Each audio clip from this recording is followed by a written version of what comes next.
Assalamualaikum warahmatullahi wabarakatuh. Alhamdulillahirrabbilalamin. Amma ba'du. Pertama-tama kita syukur bersama-sama karena diberikan kesempatan untuk melakukan diskusi yang ke-216 pada tanggal 18 Juni 2023 tentang skeptisisme hadis, kajian terkenal dari seorang orientalis ternama pada zamannya. Jadi orientalis ini ada 3 gelombang utama, yang salah satunya pada gelombang ketiga kita akan menemukan salah satu nama yang sangat terkenal karena betapa penting pemikirannya terhadap autokritik terhadap Islam maupun kajian-kajian dan naskah-naskah penelitiannya terhadap orientalis di barat sana. Yaitu kita akan mengkaji tentang pemikiran skeptisisme hadis punya Joseph Scacchi. Banyak ya, ada yang bilang sah, ada yang Scacchi, enggak tahu, saya enaknya aja ya, skek anggap skek. sah gitu ya. Joseph Scacchi ada ya. Ya, jadi Joseph Scacchi ini such ya, such as. Nanti gimana ya lidah-lidah Indonesia ya. Ketahuan belum lulus TOEFL ini ya. Jadi Joseph Scacchi ini lahir di Rotterdam, Jerman, ada yang bilang di Sisilia, ada yang bilang di Rotiburs di Polandia. Cuma saya nggak tahu pastinya ya. Ini ada beberapa versi yang berbeda, tapi karena ini urusan politik, intinya kotanya tetap sama ya di situ karena perbedaan politik. Jadi saya tetap akan mengaku ini lahir di Jerman karena memang dia berkewarganegaraan Jerman pada tanggal 15 Maret 1902. Ayahnya bernama Edward Sach. Gimana Mas Faruk, udah bener ya? Edward Sach. Edward Sach. Bukan Sing ya, kalau Sing India, Edward Sach. Dia adalah seorang Katolik, Kristen Katolik, dan seorang guru sekolah luar biasa. Murid-muridnya itu adalah orang yang tuli dan bisu. Sedangkan ibunya adalah Maria Mahor.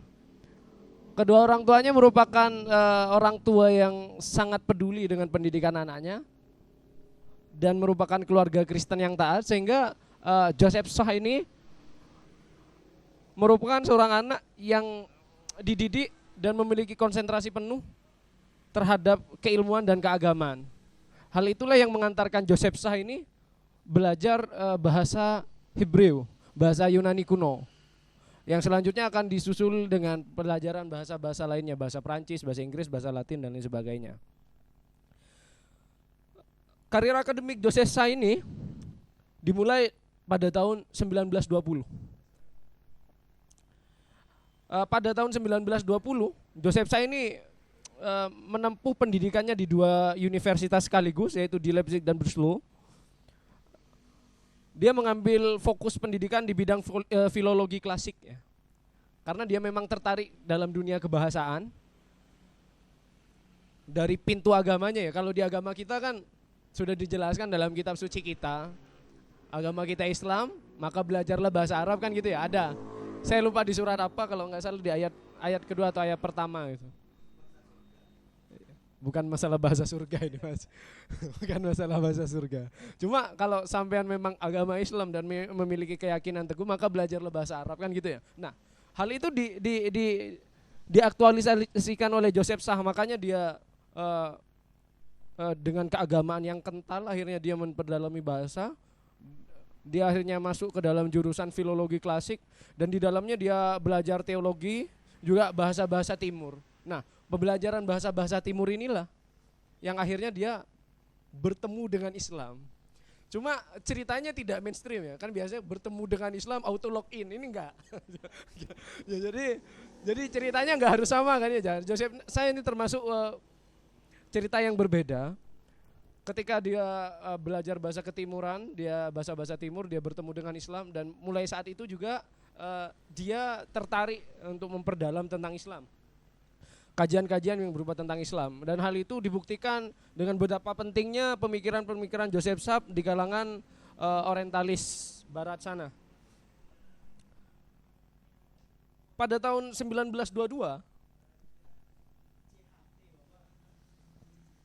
ya begini gampang. Pada tahun 1922 Joseph Saab ini mendapatkan ini mungkin Joseph Saab ini adalah anak yang berprestasi ya. Dia mendapatkan juara penulisan esai tentang Perjanjian Lama. Setahun kemudian pada 1923 Joseph Saab itu mendapatkan gelar doktor pertamanya dengan predikat summa cum laude di Breslau pada umur yang 21. Jadi umur 21 dia sudah mendapatkan gelar doktornya ya. Tidak selang lama dari situ pada 1925 Joseph Saab ini mendapatkan mandat dan kepercayaan untuk menjadi seorang asisten profesor dan dosen di Fribourg. Nah, setelah itu tidak lama kemudian, sekitar 2 tahun ya, 4 tahun pada 1929 Joseph Saab sudah menjadi profesor di usia yang 27 tahun. Jadi usia 27 sudah jadi profesor ya, bukan doktor. Kalau doktor kan cuma S3 selesai, ini profesor berarti sudah menemukan suatu penelitian baru. Karena dia sudah jadi seorang profesor, akhirnya dia pada 1934 dia menjadi visiting profesor dan memiliki peran untuk ke Kairo sana mengajar susunan tata bahasa Arab dan bahasa bahasa Suryani. Jadi orang Jerman ke Kairo berangkat ngajar tata bahasa Arab dan bahasa Suryani. Keren gak sih ya? Orang-orang Arabnya aja belum, maksudnya gitu ya. Jadi ini menggambarkan betapa mendalamnya pengetahuan seorang Joseph Saab terhadap bidangnya, khususnya di bidang filologi. Pada tahun 1939 beliau pindah ke Inggris karena meletusnya Perang Dunia Kedua. Akhirnya Joseph Saab ini pindah ke Inggris, lalu menikah dengan orang Inggris yang bernama Louis Isabel Dorothy. Dikaruniai satu orang anak kalau nggak salah. Takutnya tidak valid itu sumbernya, tapi yang saya baca dari satu sumber itu, karena di sumber lain nggak ada, jarang yang menyinggung tentang kehidupan personal seorang Joseph Saab, rata-rata kehidupan akademiknya, karena memang beliau secara akademik memiliki karier yang sangat gemilang. Akan tetapi meskipun dia pindah ke Inggris, kan Joseph Saab pindah ke Inggris, Joseph Saab itu secara tidak langsung dianggap sebagai pengkhianat oleh Jerman. Karena dia tidak memihak Jerman pada Perang Dunia Kedua.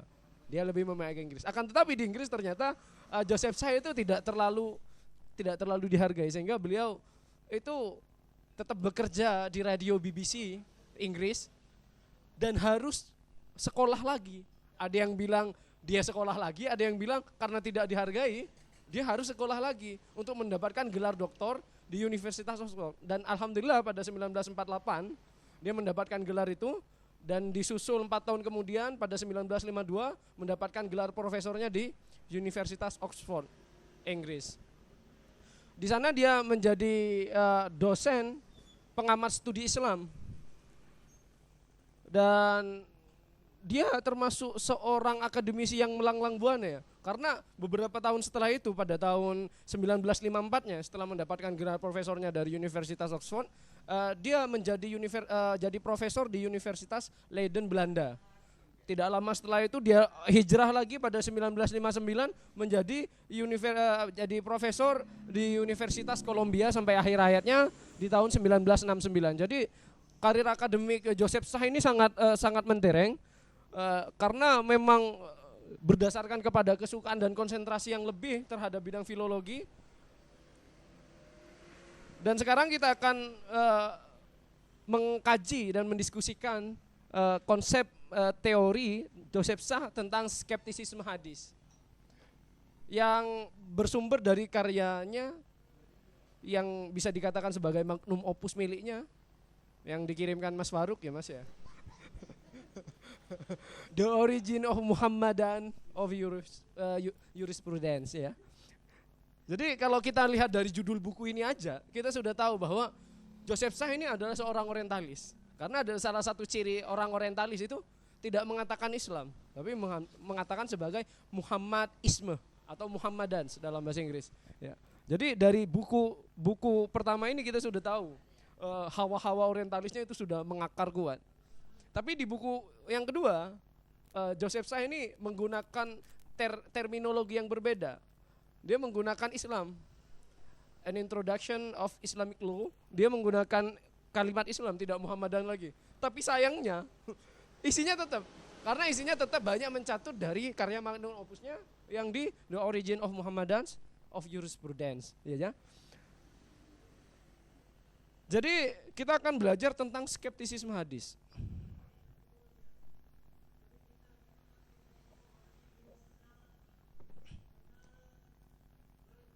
Sebenarnya pemikiran dari Josephus ini tidak menyinggung hadis secara langsung. Jadi hadis sebenarnya bukan menyerang hadis. Pemikiran orientalis seorang Josephus itu tidak menyerang hadis secara murni hadis, pure hadis. Tapi Josephus ini menyerang hukum Islam. Makanya hadis di sini dalam konsep kajian Josephus itu adalah hadis yang berhubungan dengan fikih. Hadis-hadis hukum Islam, ya. Jadi mungkin nanti kalau ada pertanyaan tentang hadis-hadis selain di luar itu bukan hadis-hadis yang dimaksud dari Josephus. Jadi itu menjadi suatu kekuatan tersendiri bagi kritikus Josephus nanti apabila mau mengkritik bagaimana teori skeptisisme hadis milik Josephus ya. Jadi Josephus itu berangkat dari pandangan bahwa sunnah itu tidak seperti pemahaman orang Islam bahwa sunnah itu adalah perkataan Nabi, cara berjalan Nabi, tindakan Nabi, takrirnya Nabi dan lain sebagainya. Jadi sunnah dalam perspektif yang digunakan oleh Joseph Shah itu bukan seperti yang kita pakai dalam pelajaran-pelajaran ulumul hadis ya. Jadi menurut Joseph Shah, dia menentang definisi tersebut. Menurut Joseph Shah, sunnah itu adalah living tradition.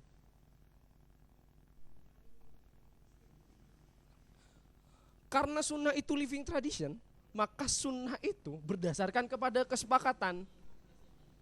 Bukan berdasarkan kepada sandaran-sandaran sebelumnya. Bukan berdasarkan kepada sandaran ininya Nabi, ininya dan lain sebagainya.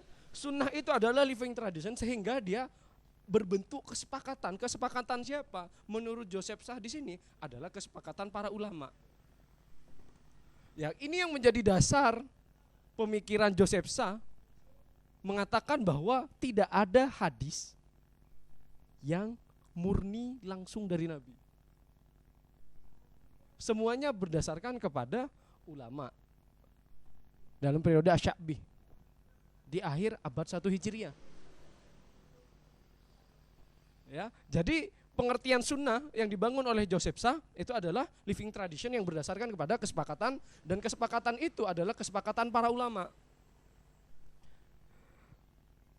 Hal itu diperkuat oleh penelitian Joseph Shah mengatakan bahwa kata sunnah ini secara bukti otentik itu tidak ada di zaman Nabi. Kata sunnah secara bukti otentik itu tidak ada di zaman Nabi dan hanya ada pada tahun 76 Hijriah. Di dalam surat dari ketua Khawarij, Abdullah ibnu siapa ini, tulisan saya tidak jelas, ada di sini saya tulis cuma tulisannya nggak jelas nih. Ibadah apa ibad apa ubed ini. Abdullah ibnu Ubed, ketuanya Khawarij pada saat itu kepada Khalifah Umayyah bin Malik. Jadi bukti otentiknya ada itu, bukan ada di zaman Rasulullah masih hidup. Jadi kata sunnah sama sekali menurut Joseph Shah itu tidak memiliki dasar dan bukti yang otentik, sehingga kata sunnah itu tertolak. Dan dia merumuskan suatu pengertian bahwa sunnah itu sebenarnya bukan apa-apa yang disandarkan kepada Nabi, akan tetapi living tradition. Sebuah kesepakatan sebagaimana hukum ala kadarnya. Hukum kan semuanya kesepakatan. Kalau tidak sepakat, dia tidak akan menjadi hukum.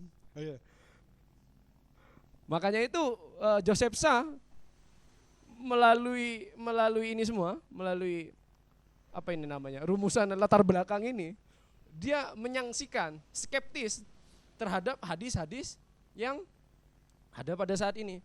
Karena menurut beliau memang sudah tidak ada bukti-bukti otentik.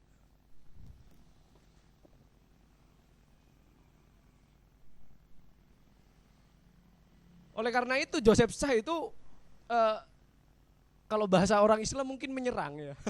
Kalau bahasa akademik memfokuskan kajiannya kepada penentuan bagaimana suatu hadis itu dapat dikatakan sahih, hasan dan lain sebagainya ya. Tingkatan hadis ya. Otentikasi hadis. Otentikasi hadis itu bermuara kepada persoalan sanad. Sehingga skeptisisme hadis yang disampaikan oleh Joseph Shah itu akan berfokus kepada sanad-sanad yang ada di dalam hadis. Karena menurut Joseph Shah, sanad itu adalah bukti kesewenang-wenangan ulama dan kecerobohannya. Konsep sanad. Sanad itu bukti kesewenang-wenangannya dan kecerobohannya. Karena sanad itu tidak ada di zaman Nabi, katanya ya. Sanad itu ya seperti join ball, karena memang Joseph Shah ini adalah seniornya. Senior dalam ranah pemikiran ya, bukan kaderisasi. Biasanya kader-kader gagal ya, karena nggak punya independensi pemikiran, makanya jangan jadi kader. Ya, jadi ya, sanad menurut Joseph Shah itu kecerobohan dari ulama. Karena di zaman Nabi tidak ada dan tidak digunakan itu sanad. Karena tidak ada dan tidak digunakan sanad pada saat itu, maka kalau bahasa saya atau bahasa Islam ya, itu bid'ah. Sanad itu bid'ah karena di zaman Nabi nggak ada sanad. Sedangkan pada saat ini sanad justru dimasukkan ke dalam hadis dan diakui sebagai bagian-bagian dari hadis. Jadi kalau kita belajar hadis, kita akan mengetahui bahwa bagian hadis itu ada 3, apa aja Nana? Ada matan, apa matan? Isi hadis, ada sanad, apa sanad? Apa jalur periwayatan, ada rawi dan lain sebagainya. Jadi ini yang menyebabkan skeptisisme Joseph Shah tentang sanad. Sanad tidak ada di zaman Nabi. Sanad bukan pure hadir dalam hadis. Sanad itu merupakan bid'ah-bid'ah yang ditanamkan oleh ulama-ulama Islam.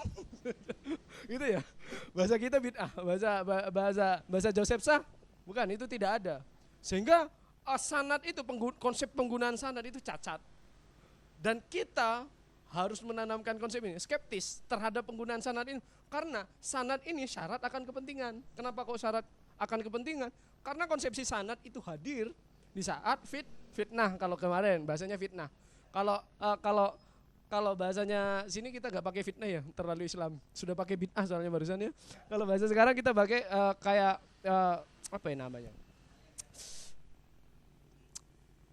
Apa itu istilahnya ya? Apa itu?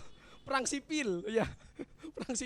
Perang sipil antara perebutan kekuasaan ya di dalam anggota umat Islam pada tahun 1226 Hijriah. 126 Hijriah.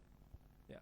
Makanya karena penggunaan sanad itu lahir pada saat itu, harus skeptis terhadap penggunaan sanad ini.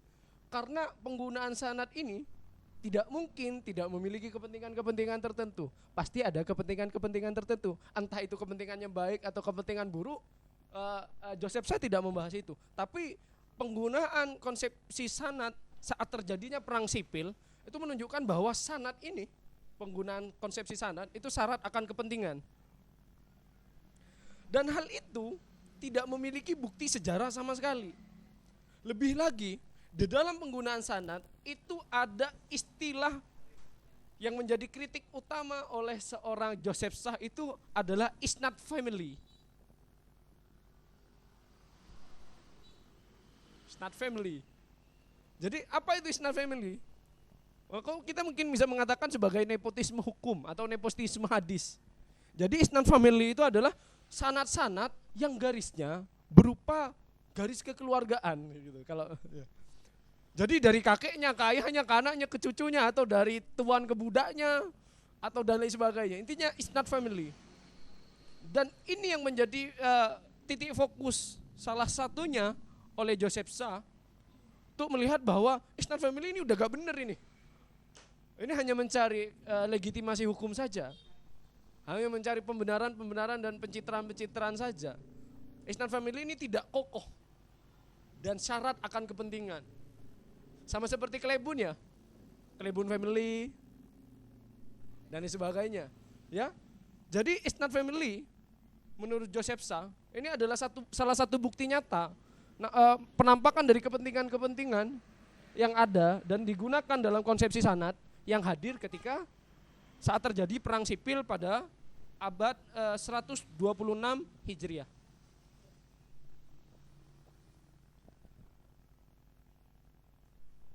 Yang pada saat itu, apa ya istilahnya, hadis itu sudah memang harus diragukan. Karena kepentingan-kepentingan tadi mempengaruhi isi hadis yang disampaikan. Jadi seseorang bisa saja mengungkapkan apa saja meskipun tidak benar dan tidak berasal dari Nabi dengan menisbatkan apa yang ia sampaikan atas nama Nabi Muhammad SAW. Wah, Rasulullah berkali. Dan sekarang kita akan masuk ke bagaimana teori skeptisisme hadisnya milik Joseph Sah. Kalau kemarin John Ball itu hanya membahas satu saja. Jadi Joseph Sah ini membagi 3 teori, ada yang bilang 4. Satunya yang is not family tadi, tapi saya lebih serak dengan yang 3 karena memang is not family itu masuk ke dalam salah satunya nanti. Yang pertama itu teori tentang projecting back.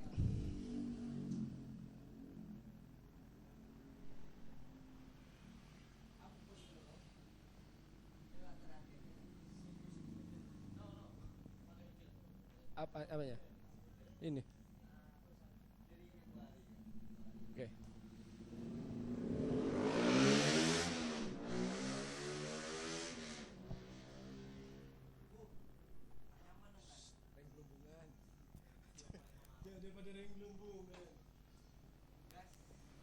Teori yang pertama adalah teori projecting back, ya. Memproyeksikan ke belakang, diproyeksi ke belakang, bukan diproyeksikan ke depan, ke belakang. Karena apa ya? Secara sederhana mungkin kita akan memahami projecting back itu adalah mengambil kekuatan legitimasi dari orang sebelum kita untuk menguatkan posisi kita. Ini projecting back, seperti itu secara sederhana. Mengambil kekuatan legitimasi atau nama orang-orang sebelum kita untuk menguatkan posisi kita pribadi. Misalnya, saya nih kakak, saya punya adik, saya pengen beli nasi pecel tapi tidak enak yang menyuruh. Akhirnya saya bilang, Dek, kata ibu, kamu suruh beli nasi pecel. Itu projecting back. Meskipun tidak ada perintah dari atas ke bawah, tapi dia mencatut nama yang ada di atasnya untuk memperteguh posisinya terhadap orang-orang yang ada di bawahnya. Ini projecting back secara sederhana. Jadi projecting back itu adalah teori yang menjelaskan bagaimana ulama-ulama yang pada saat perang sipil pada tahun 126 Hijriah itu mencatut nama Nabi untuk memperkuat posisinya. Makanya kata ini, misalnya kalau kita sekarang kan Indonesia ya zaman rekomendasi, ya kan ya, sama seperti itu. Jadi sebelum kita melamar minta rekomendasi dulu. Iya. Jadi projecting back seperti itu, mencari rekomendasi dulu atau mencari eponim. Kalau katanya dijadikan eponim. Ya konsolidasi ke senior. Agar posisinya kuat. Ya, jadi itu projecting back, makanya projecting back itu adalah ini mencatut nama orang-orang terdahulu. Misalnya Akbar karena Akbar iya. Akbar mau melamar pekerjaan. Cuma karena Akbar dipandang sebagai orang biasa saja, siapa yang mau mendengarkan? Tapi saat saya bilang, saya ini mantan ketua HMPS misalnya. Bahwa Akbar tiba-tiba diperhitungkan misalnya, projecting back, mengambil kekuatan yang ada di belakang. Dan dalam kasus ini, dalam skeptisisme hadis, projecting back yang dimasuk Joseph Sah itu di situ. Mencatut nama Nabi, dipakai itu. Tapi nggak langsung ke Nabi ya. Orang-orang sebelumnya misalnya di zaman tabi'in, dia mencontohkan tentang pada perang sipil yang termasuk yang menjadi faktor-faktor lemahnya suatu hadis atau pemalsuan hadis atau tertolaknya hadis, itu ada dua katanya. Yang pertama itu adalah faktor politik. Yang kedua itu faktor pengaruh luar. Tapi ini faktor pengaruh luar ini juga sangkut pautnya dengan faktor politik. Ya. Jadi faktor politik ini menyebabkan berpindahnya ibu kota dari Madinah menuju Damaskus pada masa dinasti Abbasiyah, Umayyah. Meskipun kita sebagai seorang muslim tahu ya bahwa Umayyah ini adalah dinasti yang abad Islam bukan abad Rasulullah ya. Gitu ya. Juga penuh polemik Umayyah ini. Jadi perpindahan politik antara dua kota itu menyebabkan bentuk legitimasi hukum menjadi berpindah juga. Jadi orang-orang Madinah tidak mengambil hukum dari sini dan orang-orang Irak, Damaskus tidak mengambil hukum dari sini. Sehingga membutuhkan legitimasi hukum. Makanya di Irak sana menggunakan Imam An-Nakhai dan di Madinah menggunakan yang nanti pasti akan dicatut lagi. Jadi karena dinasti Abbasiyah Umayyah itu berpindah dan menggunakan formalisme hukum dengan mengangkat kodi, mengangkat hakim-hakim, ahli hukum yang bertugas untuk mengatur dan regulasi ya pemerintahan. Dia memberikan kayak jabatan-jabatan pemberian hukum yang secara resmi, tapi kan tidak semua orang menerima itu. Akhirnya ada penggunaan legitimasi untuk itu namanya projecting back. Mencatutnya itu kepada Imam An-Nakhai, kepada Ibnu Abbas, kepada Ibnu Mas'ud dan lain sebagainya. Jadi mencatut kepada orang-orang yang dekat dengan Nabi, yang nantinya nama itu juga yang dapat mencatut nama Nabi. Makanya dari Imam An-Nakhai itu nanti dia akan catut kepada Ibnu Abbas, kepada Ibnu Mas'ud. Berbeda, Ibnu Abbas itu dicatut oleh orang-orang Madinah, Ibnu Abbas, Ibnu Mas'ud itu dijatut oleh orang-orang di Irak, di Damaskus sana. Itu yang menjadi kritik dari Joseph Sah yang pertama dengan projecting back teorinya. Makanya karena melihat fenomena seperti itu kayak iya masa ini tidak syarat akan politisasi. Jadi itu yang menjadikan keraguan-raguan pertama kali, skeptisisme. Dan ini yang nantinya akan menjiwai teori yang kedua. Teori yang kedua itu adalah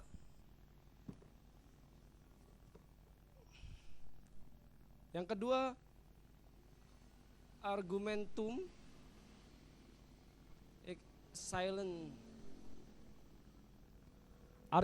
excellentium tulisannya, atau argumen dari kesunyian. Bahasa Indonesianya argumen dari kesunyian. Sampai saya apa maksud dari argumen dari kesunyian gitu ya. Ya, ini argumen dari kesunyian ini ada sangkut pautnya dengan projecting back teori tadi. Sangkut pautnya dengan apa? Projecting back teori itu adalah usaha untuk mencari keterhubungan, untuk mencari legitimasi melalui keterhubungan perkataan yang sampean sampaikan terhadap Nabi secara bertahap. Dari orang yang paling dekat sampai ini. Nah, argumentum excellentio ini itu juga seperti ini. Sangkut pautnya ini untuk menegaskan bahwa apa saja yang tidak memiliki bukti itu bukan berasal dari Nabi. Makanya silentio, kesunyian ini disandarkan kepada Nabi. Karena hadis kalau tidak sampai kepada Nabi, maka hadisnya itu sudah terbukti hadis Hadis mardud, ditolak. Hadisnya itu sudah mardud kalau sudah gak sampai Nabi. Dan ini yang diserang oleh Joseph Sah. Bahasa kita diserang ya. Bahasa akademisi dikaji. Jadi kita sekarang mau menyerang atau mengkaji? ya. Ya, jadi ini yang diserang oleh Joseph Sah. Argumentum excellentio itu untuk mempertegas posisi seorang perawi hadis yang tidak memiliki bukti atau tidak dapat mempertanggungjawabkan apa yang diriwayatkannya. Makanya dikatakan sebagai argumentum excellentio, berdasarkan dari kesunyian, tidak bersandarkan kepada Nabi. Excellentio, tidak ada buktinya bahwa itu benar-benar perkataan Nabi, tindakan Nabi, takrirnya Nabi, tidak ada. Excellentio. Makanya orang-orang yang ada di argumentum excellentio itu menggunakan konsepsi projecting back tadi untuk mengisi silentio-nya tadi. Jadi argumen of excellentio-nya itu hapus dengan melakukan projecting back. Oke, gitu ya.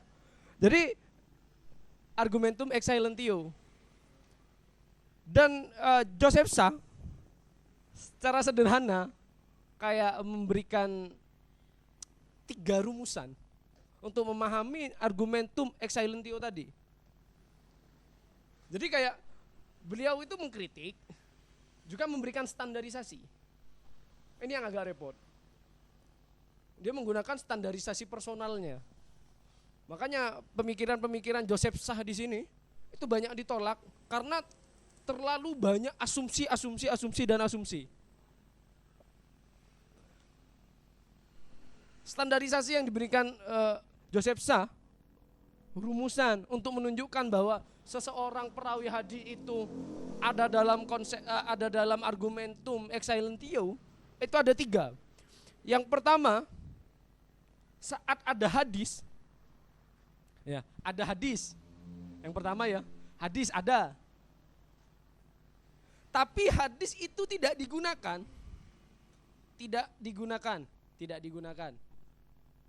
Maka itu sama dengan tidak ada. Jadi menurut Joseph Sah, saat ada hadis, tapi hadis itu tidak digunakan, maka hadis itu sama dengan tidak ada. Berarti hadis itu mardud. Karena kalau memang itu benar-benar hadis, pasti hadis itu digunakan gitu ya. Gak mungkin hadis itu tidak digunakan, gak mungkin. Kalau tidak digunakan, buat apa ada hadis gitu. Bahasa-bahasa kita seperti itu ya. Kalau ada hadis tapi tidak digunakan, berarti hadis itu tidak ada, hadis itu palsu. Silentio itu tidak memiliki project back teorinya tadi, tidak memiliki landasan dan legitimasi hukum kepada Nabi. Tidak ada nisbat ke sana, tidak sampai jalurnya. Mauquf. Karena mauquf jadi mardud nanti. Yang kedua, saat ada hadis tanpa sanad terus ditulis dengan sanad, itu sama dengan hadis palsu. Ini yang mulai rumit sekarang. Jadi menurut yang kedua teorinya dari Joseph Sah di argumentum excellentio itu, apabila ada hadis yang awalnya hadisnya itu ada sanadnya, gak ada sanadnya, tiba-tiba sampean tulis ada sanadnya, itu hadisnya palsu udah. Kalau kita menganut paham yang radikal dan fundamental, kita akan mengatakan demikian. Iya, semacam pemalsuan tanda tangan. Semacam loh, sampean kok ngedit sembarangan? Emang editor gitu ya? Enggak bahaya ya. Jadi ini yang mulai rumit karena memang penggunaan hadis di awal-awal zaman Nabi itu memang tidak sama sekali ada yang menggunakan sanad. Penggunaan sanad memang digunakan pada masa perang sipil di tahun 126 Hijriah tadi. Dan pendapat standarisasi inilah yang mengantarkan Joseph Sah kepada kesimpulan bahwa hadis Nabi itu tidak ada yang otentik. Semua hadis mardud. Selama hadis itu kalau tidak bersanad sampai yang tulis sanad, berarti tidak ada hadis yang benar. Gitu. Rumit ya, sudah mulai rumit di sini. Yang terakhir ini ilmiah. apabila ada hadis, ini kedua ya kok satu. Apabila ada hadis, tapi itu hadis gagal diotentifikasi, GO ya, gagal otentifikasi, maka hadis itu sama dengan tidak ada. Tidak ada. Jadi ini ilmiah yang terakhir. Yang terakhir, apabila ada hadis, tapi hadis tersebut itu gagal diotentifikasi, bukan hadis otentik. Ini dalam perdebatan ilmu pengetahuan misalnya, apa itu istilahnya Kak? Kalau ada teori kita uji terus sampai terbukti. Nah, klasifikasi. Kalau hadis itu falsifikasi, kalau hadis itu gagal melewati masa falsifikasi melalui standar yang ditentukan, maka hadis itu tidak ada, palsu. Membutuhkan projecting back teori untuk pembenarannya. Masalahnya standarisasi untuk menggunakan ini, otentikasinya Joseph Sah menggunakan apa yang ada di atas itu. Maka mana ada hadis yang ada sanadnya di masa Nabi, kan tidak ada.